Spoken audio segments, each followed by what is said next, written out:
Hello friends, ভালো আছো তো? কালকে তোমাদের পরীক্ষা, আশা করি সকলে সুস্থ আছো এবং ভালো আছো। কালকে দিনের জন্য আলাদা করে আমার কোনো টিপস বা অ্যাডভাইস দেওয়ার নেই। এই ভিডিওটা শুধুমাত্র তোমাদের শুভেচ্ছা কামনা করার জন্য বানাচ্ছি। যারা কালকের পরীক্ষায় বসতে চলেছ তাদেরকে অনেক অনেক শুভেচ্ছা। নিজের ওপর ভরসা রেখো, আত্মবিশ্বাস বজায় রেখো, ভালো করে পরীক্ষা দিও। পরীক্ষা খুব খুব ভালো হবে। এতদিন যারা পরিশ্রম করে এসছো, সফলতা নিশ্চয়ই আসবেই। আর কয়েকটা জিনিস মনে করিয়ে দিই তোমাদেরকে। নিজেদের পরীক্ষার অ্যাডমিট কার্ড ভালো করে গুছিয়ে নিতে হবে।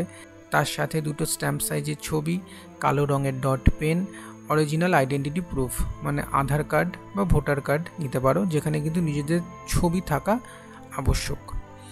এগুলো কিন্তু অবশ্যই খেয়াল রেখো এবং যত্ন করে আজকেই গুছিয়ে নিও। আর কালকে যারা পরীক্ষা দেবে, আগের বছরের কাট অফ তো 65 ছিল জেনারেলদের, প্রিলিমসের কথা বলছি। তো যারা পরীক্ষা দিচ্ছ, হয়তো অনেকে দেখবে যে 65-70-এর কাছাকাছি গেছো, তখন তোমাদের মনে প্রশ্ন আসতে পারে, আর কি কতগুলো করব, গেস ওয়ার্ক করব?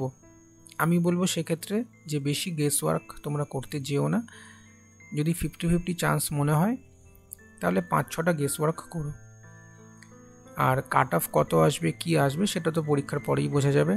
সেসব নিয়ে এখন ভাবার দরকার নেই। ভালো করে পরীক্ষা দিও, সফলতা নিশ্চয়ই আসবে। শুধুমাত্র এই কথাগুলো বলার ছিল। পরীক্ষার পর এই ভিডিওতে তোমরা কিন্তু কমেন্ট করে আমাকে জানাবে যে প্রশ্নপত্র কেমন এসেছিল এবং তোমাদের পরীক্ষা কেমন হয়েছে বা কতগুলো প্রশ্ন তোমরা অ্যাটেম্প্ট করে আসতে পেরেছো। আর পিএসসির ওয়েবসাইটে যখন প্রশ্নপত্র দিয়ে দেবে, তখন তো আমি সেটা নিয়ে অ্যানালিসিস করবই। তো all the best guys, and God bless you all, take care.